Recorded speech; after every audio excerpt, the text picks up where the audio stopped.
বিএনপির কেন্দ্রীয় অর্থনীতি বিষয়ক সম্পাদক ইঞ্জিনিয়ার খালেদ হোসেন মাহবুব শ্যামল বলেছেন, ফ্যাসিস্ট সরকার বিদায় হওয়ার পর আমরা অন্তর্বর্তী সরকারের অধীনে আছি। দ্রব্যমূল্যের ঊর্ধ্বগতি হয়েছে, আইন শৃঙ্খলায় কিছুটা অবনতি হয়েছে। বিগত ১৬ বছরের দুঃশাসনের সেই প্রেতাত্মারা এখনও ঘাপটি মেরে বসে আছে।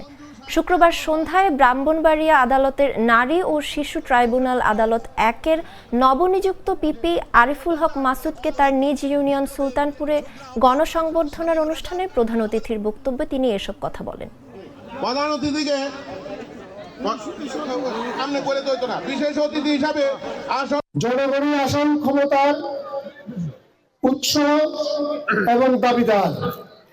যতদিন পর্যন্ত নির্বাচিত সরকারের কাছে ক্ষমতা না আসবে ততদিন পর্যন্ত এই অস্বাভাবিক দ্রব্যমূল্যের ঊর্ধ্বগতি, আইন শৃঙ্খলার পরিস্থিতি কিছুটা থাকবে।